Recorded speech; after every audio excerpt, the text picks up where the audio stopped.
اللهم صل على سيدنا محمد يا رب صل وسلم دائما ابدا على حبيبي. ہمارے ایک جاننے والے ڈاکٹر ہیں, وہ کہتے ہیں میں نے سنا تھا کہ نافرمان کی روح بہت مشکل سے نکلتی ہے اور جو نیک لوگ ہوتے ہیں ان کی روح آسانی سے نکلتی ہے. تو میں تو جب گیا یورپ میں تو میں نے بہت سے گوروں کو بڑے آرام سے مرتے ہوئے دیکھا اور بہت سے نیک لوگوں کو بڑی مشکل سے مرتے ہوئے دیکھا. تو یہ کیا ہے؟ تو کہہ رہے ہیں مجھے تو اسلام کے بارے میں اشکالات شروع ہو گئے. میں نے کہا آپ نے جن سے یہ تقریر سنی ہے نا کہ نیک لوگ کی روح آرام سے نکلتی ہے, بروں کی مشکل سے نکلتی ہے, انہوں نے آدھی بات بتائی ہے, پوری نہیں بتائی. میں نے کہا یہ تو صحابہ کے دور میں نے کہا اگر آپ حدیثیں پڑھ لیتے, ایک آیت سے کبھی تھوڑی مسئلہ حل ہوتا ہے. آپ کسی کی ایک بات لے رہے ہیں, دوسرے موقع پہ جو اس نے تشریح کی ہے وہ آپ نہیں لے رہے. میں نے کہا معاذ اللہ, اگر کسی کی کوئی موت کی کسی کو بہت تکلیف ہو رہی ہے, یہ اس معاذ اللہ اس کے برے ہونے کی علامت ہے, تو یہ تو پھر کفر ہے. احادیث میں آتا ہے کہ آپ صلی اللہ علیہ وسلم کو موت کی تکلیف دوسروں سے زیادہ ہوئی ہے. آپ صلی اللہ علیہ وسلم فرمایا اوعکو کما یوعکو رجلان منکم, مجھے بخار میں اتنی تکلیف ہوتی ہے جتنی تم میں سے 2 آدمیوں کو ہوتی ہے. آپ پر جب بیماری آتی تھی نا, آپ کو تکلیف دوسروں سے زیادہ ہوتی تھی. اور امی عائشہ رضی اللہ تعالی عنہا فرماتی ہیں کہ نبی صلی اللہ علیہ وسلم کا سر مبارک میری گود میں تھا جب آپ کی روح نکلی ہے, اور آپ کی جو میں نے موت کی تکلیف دیکھی ہے, جس شدت میں آپ جس تکلیف میں تھے, اس کے بعد مجھے کسی کی موت کی جو آسانی سے کوئی دنیا سے گیا ہو نا, اس کے مرنے پر مجھے کبھی رشک نہیں آیا. رشک کا کیا مطلب کہ بھئی یہ اتنی آسانی سے چلا گیا تو اس کا مطلب یہ زیادہ اچھا تھا, اور معاذ اللہ آپ صلی اللہ علیہ وسلم کے اعمال کم تھے, تو یہ تو ممکن نہیں ہے نا. کہتے ہیں مجھے کبھی کسی پہ رش نہیں آیا کہ آرام سے مر گیا تو بہت نیک ہوگا. ٹھیک ہے نا, بہت مشکل ہے سمجھانا. امی عائشہ فرماتی ہیں کہ یعنی امی عائشہ کی حدیث کا مفہوم بیان کر رہا ہوں کہ نبی صلی اللہ علیہ وسلم کی موت کے وقت جو تکلیف کی حالت تھی, اس کو جب سے میں نے دیکھا ہے, تو امی عائشہ کی بات کا خلاصہ یہ ہے کہ اب اگر میں کسی کو دیکھتی ہوں نا کہ آرام سے روح نکل رہی ہے, یعنی آرام سے مر رہا ہے, دنیا سے جا رہا ہے, تو مجھے اس پہ رش نہیں آتا کہ وہ بہت نیک ہوگا. کیا مطلب؟ اس کا نیک عمل سے تعلق بولتے کیوں نہیں ہے. لیکن ہمارے ہاں سارا مدار کس پر ہے؟ مرنے کے بعد شکل کیسی ہے اس کی, آڑا ترشا ہو گیا تو جہنم میں جا رہا ہے, اس کا مطلب. اور اگر مرا ہوا ہے, دانت کھلے میں, ایسا لگ رہا ہے مسکرا رہا ہے, تو سیدھا کہاں جا رہا ہے؟ او بھائی, اگر خدا نخواستہ کوئی لکوے کا مریض تھا, کوئی فالج کا مریض تھا, وہ تو مرے گا تو اس کا تو بیچارے کا ہوگا تھوڑا سا چہرہ بھی ٹیڑھا ہو سکتا ہے, کچھ بھی ہو سکتا ہے, نیک لوگوں کا بھی ہو سکتا ہے. تو مدار کس پر ہے؟ اعمال پر. اور نیک لوگوں کو بعض دفعہ موت کے وقت ڈبل تکلیف دی جاتی ہے. ایک تو اس لیے دی جاتی ہے, یا تو اس لیے کہ کوئی گناہ ان کا باقی رہ گیا ہوتا ہے. اللہ کیا کہتے ہیں بھائی, قبر میں جانے سے پہلے اس کو ہمارے پاس دھلا کے لے کے آؤ, صاف ستھرا ہو کے. اب ہمارے پاس آ رہا ہے تو اب ہم نہیں چاہتے کہ اس کے گناہوں کی گٹھری ہو, اس کو پاک صاف کر کے لے. میں نے بڑے بڑے بزرگ دیکھے جن کو آخری وقت میں بہت مصیبت میں گزری ان کی, یعنی زندگی کے آخری ایام, بیٹیوں کی ٹینشن, کسی بیٹی کو طلاق ہو گئی, وہ گھر آ گئی, کوئی اور مسئلہ ہو گیا, تو بڑی ٹینشن میں آخری وقت. لیکن وہ زبان سے کیا کہتے تھے؟ شکر, کہ یار شاید اللہ تعالیٰ ہمارے گناہوں کو معاف کرنا چاہتا. اولاد کی حدیث میں آتا ہے کہ انسان کو اس کی گھر والی کی طرف سے, اس کی اولاد کی طرف سے, اس کے جسم کی طرف سے تکلیفیں پہنچتی رہتی ہیں اور اس کے گناہ معاف ہوتے رہتے ہیں, حتی لقی اللہ طاہرا مطہرا, جب اللہ کے پاس آتا ہے نیٹ کلین, بالکل گناہوں سے پاک صاف ہو کے.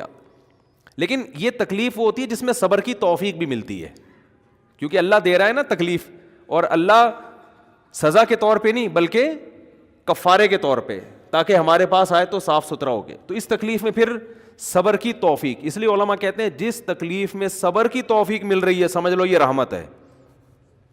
یہ کیا ہے؟ رحمت. یہ اللہ آپ کو بنانا چاہ رہا ہے کچھ. اب لوگ کہتے ہیں یہ والی تکلیف کیوں, وہ والی کیوں نہیں آئی, یہ تو بہت زیادہ ہو گئی. تو بھائی اللہ سے کوئی نہیں لڑ سکتا, وہ جو دے رہا ہے وہ اس پہ صبر کرو. اسی کو کہتے ہیں تقدیر پر رضا, کہ جو اللہ نے مقدر کیا ہے بس ہم اس پہ کیا ہیں, کوشش کریں گے, اللہ سے عافیت مانگیں, اے اللہ ہمیں تکلیفیں نہیں چاہیے, ہم تو ویسے ہی کمزور ہیں, ایسا نہ ہو تکلیف میں اور ہی نافرمانی پہ نہ آ جائیں, ہمیں تو خوشیوں بھری زندگی چاہیے, اور اللہ ان خوشیوں میں شکر کی توفیق دے کے گناہ معاف کر دے, ٹھیک ہے نا. جیسے لوگ حکیم کے پاس جاتے ہیں, حکیم صاحب کے پاس 2 طریقے ہوتے ہیں علاج کے. ایک طریقہ تو یہ کہ بھائی یہ کڑوی گولی ہے, 2-3 کھاؤ گے فٹ فاٹ ہو جاؤ گے, اس میں یہ بھی پرہیز, یہ بھی پرہیز, یہ بھی پرہیز. اور ایک طریقہ ہوتا ہے بھائی دودھ جلیبی کھاؤ, علاج لمبا ہو جائے گا, لیکن وہ دوا میں کیا ہے, دودھ جلیبی.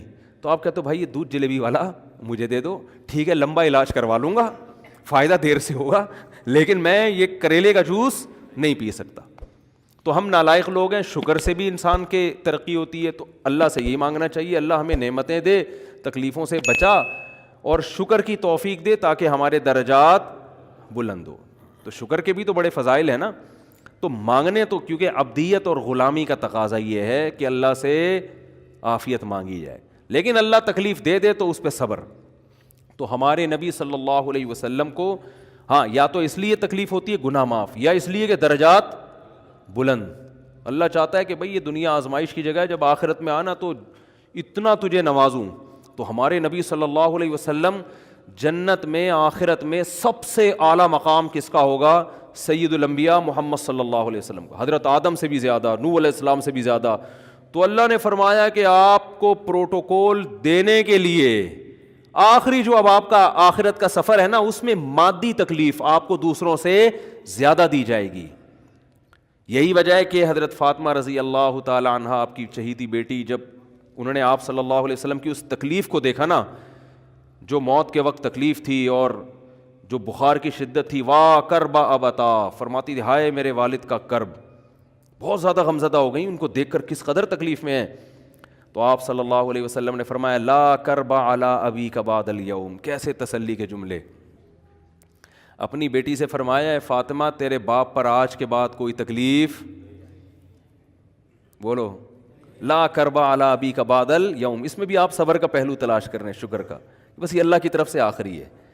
آج کے بعد اے میری بیٹی تیرے باپ پر کوئی تکلیف نہیں. اپنی بیٹی کو بھی تسلی دے رہے ہیں کہ غم ہلکا کر, بس یہ اللہ کی طرف سے آخری ہے, آج کے بعد کوئی تکلیف نہیں ہوگی. تو ہمارے ہاں وہ بیچارہ تکلیف سے جا رہا ہے, تو یار دیکھا آ گیا نا سامنے, لوگ کہنے یہ دیکھا, ہم تو کہتے تھے بندہ ہی 2 نمبر ہے, اب آ گیا نا تو دیکھو کیسے مر رہا ہے. اور پیغمبروں کو تکلیف تو دی جاتی ہے, لیکن کوئی ایسا عیب نہیں ہوتا, ایسی بیماری نہیں ہوتی جو لوگوں میں معیوب سمجھی جاتی ہو, یہ نہیں ہوتا. کیونکہ پیغمبر اللہ کے قاصد ہیں, تو اللہ ان کو ہر لحاظ سے امت کو یہ بتانا چاہتے ہیں یہ میرے رسول ہیں, یہ میرے سفیر ہیں. تو کوئی بھی ایسی چیز جس کی وجہ سے لوگوں کو ان سے نفرت ہو, یا طبعی نفرت جو انسان کے اختیار میں نہیں ہوتی, تو اللہ ایسی بیماری اور ایسی تکلیف سے بچاتے ہیں ان کو. سمجھ میں آ رہی ہے بات. لیکن امتی کو ایسی تکلیف ہو سکتی ہے. یہ جو ختم نبوت کے علماء کہتے ہیں نا مرزا غلام احمد بیت الخلاء میں گر کے مر گیا, تو بعض لوگ کہتے ہیں وہ تو بیت الخلاء میں تو فلاں بزرگ کا بھی انتقال ہوا تھا, فلاں کا بھی. بزرگ کا ہو سکتا ہے, پیغمبر کا بیت الخلاء میں انتقال بولو نہیں ہو سکتا, کیونکہ پیغمبر کو اللہ ایسے عیب سے بچاتے ہیں کہ جو انسانوں میں عیب سمجھے جاتے ہیں. تو پیغمبر کو ایسی بیماری نہیں ہوتی, جیسے اچھوت کی بیماری ہے کہ کوئی ہاتھ نہیں لگا سکتا اس کو, ایسی بیماری پیغمبروں کو نہیں ہوتی. کوڑ کی بیماری پیغمبروں کو نہیں ہوتی, کیونکہ ایسی بیماری جس سے لوگ گھن کھاتے ہیں, ایسی نہیں. لیکن امتی کو ہو سکتی ہے, امتی کو ایسی بیماری ہو سکتی ہے, اللہ اس کے درجات کیا کرے گا, بلند کرے گا اس سے. مجھے ایک واقعہ کسی نے سنایا کہ ایک ہندو تھا, اس کو کوڑ کی بیماری تھی. کوڑ نہیں ہوتا, گوشت گلنا شروع ہو جاتا ہے, تو یہ بیماری پھیلتی ہے. تو اس کے رشتہ داروں نے بالکل الگ کر دیا اس کو, وہیں سے کھانا پھینکتے ایسے کر کے. کہیں تبلیغی جماعت گئی, ان کو پتہ چلا, وہ بیٹھ گئے اس کے پاس جا کے, اس کو کھلا بھی رہے ہیں پلا بھی رہے ہیں. تو وہ بڑا متاثر ہوا, یار سب نے چھوڑ دیا, اور مسلمان ہو کے تبلیغ والا تو اکرام کا کوئی موقع الحمدللہ چھوڑتے نہیں ہیں. تو وہ مسلمان ہو گیا, اور پھر اس کا انتقال ہو گیا تھوڑے دنوں میں. اب دیکھو اللہ نے جو اس کو کوڑ کی بیماری میں ڈالا, یہ بیماری اس کے لیے رحمت بن گئی کہ نہیں بن گئی. تو کفر کی حالت میں کوئی اچھا کام کیا ہوگا اس نے, اس کے بدلے میں اللہ نے اس کو کیا دے دیا؟ کوڑ کی بیماری. اب دنیا کہے گی یار عام کافر جو اچھے کام نہیں کرتے وہ تو فٹ فاٹ گھوم رہے ہیں, اور یہ تھوڑا بہت خیال کرتا تھا, اس کو اللہ نے کیا دے دیا؟ بھائی اس کو دیا اس لیے کہ اللہ کو پتہ ہے کہ جی کوڑ میں ہوگا تو تبلیغ والے آئیں گے, اس کی آؤ بھگت کریں گے اور یہ کیا ہو جائے گا؟ اسلام میں داخل ہو جائے گا. تو اللہ کے کام ہے, یہ اللہ ہی بہتر جانتا ہے. تو بعض دفعہ اللہ تکلیف میں ڈالتے ہیں تاکہ آپ کے گناہ دھل جائیں.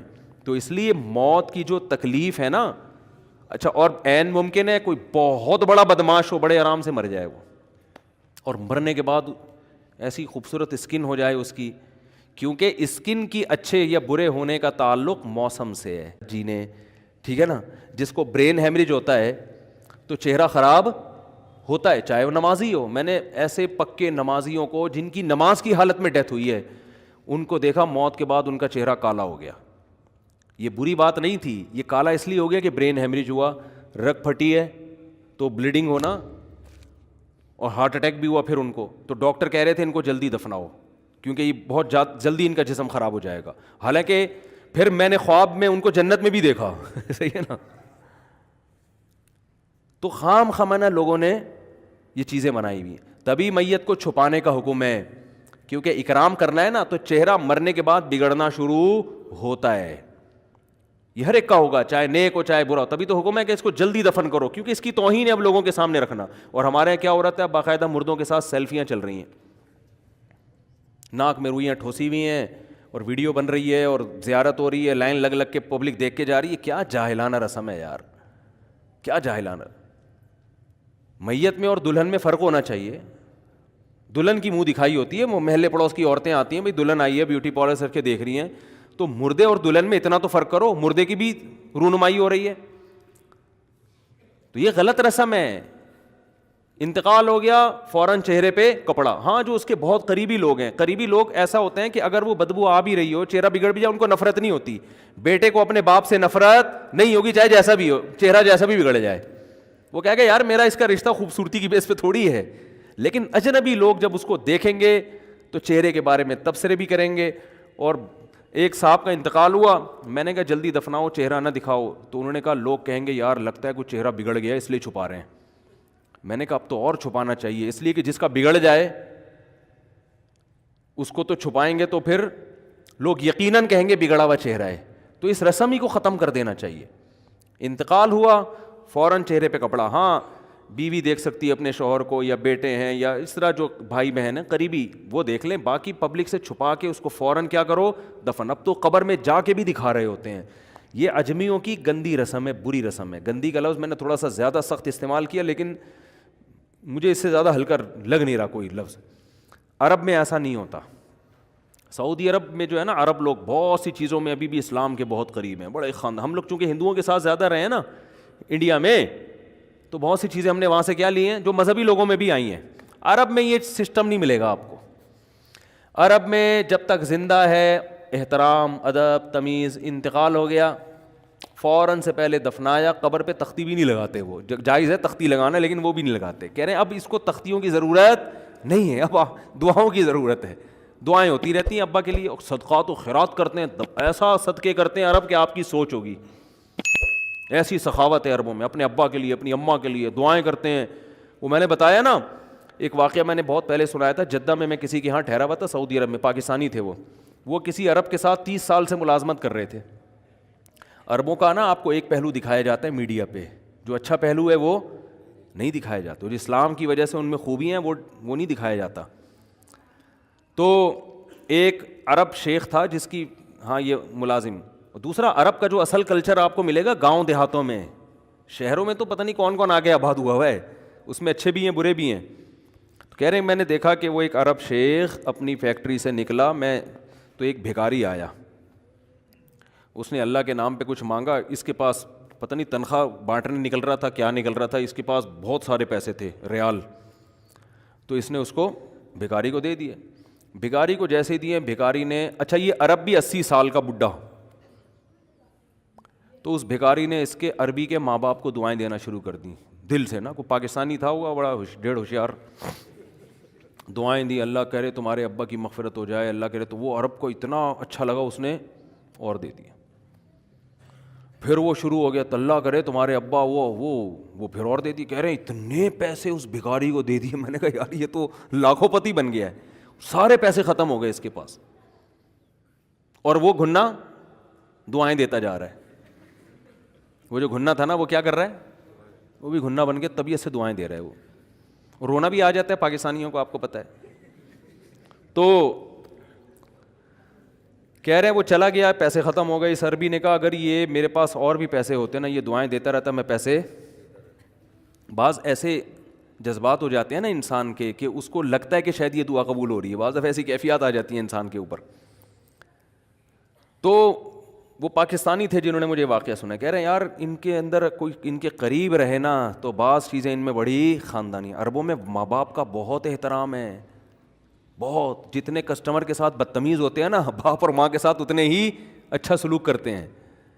ایسا نہیں ہے جیسے زبان چلا دی اور یہ کر دیا. باپ بیٹھا ہوگا سب چپ کر کے آرام سے بیٹھے ہوں گے کہ باپ یہ بول بیٹا رہا ہے. ہمارے یہاں بیٹا باپ میں تو لوگوں سے پوچھتا ہوں یہ پہلے کیوں, کہ مجھے ایسا لگ رہا ہے آپ کا بچہ آپ سے پہلے پیدا ہو گیا, یعنی وہ باپ بنا ہوا ہوتا ہے. ٹھیک ہے نا, باتیں ایسے کر رہا ہوتا ہے کہ جو بیٹا ہے وہ باپ لگ رہا ہے, جو باپ ہے وہ بیٹا لگ رہا ہے. تو خیر کہاں سے کہاں بات چلی گئی, کیا بات کر رہا تھا. ارے یار یہ تو موضوع کو کوئی پکڑ کے رکھے, یہ بہت بڑی جاہل پیر کی بات تو میں نے شروع کی تھی, شیطان ہوا وغیرہ سب ہو گیا. ہاں یہ بات چل رہی تھی کہ موت کی تکلیف اگر کسی کو ہوتی ہے, میں یہ بتا رہا تھا کہ اسلام کی باتیں اللاجیکل بات اسلام نہیں کرتا. ہاں مذہبی لوگ بعض دفعہ ایسی باتیں کر کے لوگوں کو بیوقوف بنا دیتے ہیں, قرآن کی آیتوں کی غلط تفسیر کر لیتے ہیں کہ بھئی وہ اتنی تکلیف سے مرا اس کا مطلب وہ جہنم میں جائے گا, وہ نیک آرام سے مر گیا. تو قرآن و سنت سے ملتا ہے کہ نیک لوگوں کو موت کی تکلیف بہت دفعہ ہوتی ہے, زیادہ بہت دفعہ نہیں بھی ہوتی. اب یہ نہیں کہ کوئی آرام سے مر گیا تو آپ کہیں سیدھا جہنم میں گیا, اس کو تو تکلیف ہی نہیں ہوئی, یہ بھی ضروری نہیں ہے. ٹھیک ہے, اس کو بولیں یہ اللہ کی رحمت ہے, اچھا گمان رکھنا چاہیے نا کہ بھئی یہ اللہ نے پہلے ہی دھلا دیا اس کو. تو یہ جو موت کی تکلیف جس کو قرآن میں آتا ہے نا کہ برے لوگوں کو موت کی تکلیف ہوتی ہے, وہ روح نکلنے کی ہے, کہ جب عالم برزخ کی طرف روح جاتی ہے اور اس کو برزخ کی چیزیں نظر آنا شروع ہوتی ہیں تو پھر روح چاہتی نہیں ہے کہ میں جسم سے جدا ہوں, لیکن فرشتے اس کو کھینچ کے نکالتے ہیں. تو یہ عالم برزخ کی چیز ہے, اس کا اس مادی زندگی سے تعلق نہیں ہے. مادی زندگی میں تو کسی کے یہاں گولی مارو گے نا, ٹھا کر کے گئی, نکل گئی, مر گیا. اور کسی کو کیما بنا کے مارو گے تڑپا تڑپا کے تو تڑپ تڑپ کے مرے گا وہ. مادی زندگی میں کسی کو آگ میں پھینکو گے تو جل کے مرے گا, چاہے نیک آدمی ہو. اور کسی کی گردن اڑاؤ گے تلوار سے تو 1 منٹ میں کیا ہو گیا, ختم. لیکن جو اس کی روح نکل رہی ہے, خدا کے پاس جا رہی ہے, وہ منظر نافرمان کا بہت ہی بھیانک ہوتا ہے. اور نیک آدمی کی روح ایسے پرواز کرتی ہے, وہ اس کی تکلیف ہے. اور اس پہ میں ایک واقعہ بھی سنا چکا ہوں, دوبارہ نہیں سناؤں گا, کہ کیسے دنیا میں بھی اس کے مشاہدات ہوئے ہیں لوگوں کو, کہ کیسے ان کو آخرت کی چیزیں نظر آنا شروع ہو گئی ہیں اور وہ باتیں کر رہے ہیں, باقاعدہ بتا رہے ہیں فروح و ریحان و جنت نعیم. یہ جو قرآن میں آتا ہے نا, فرشتے آتے ہیں اور اس کی روح قبض کرتے ہیں, تو وہ بعض دفعہ اللہ دنیا میں بھی دکھا دیتے ہیں. تو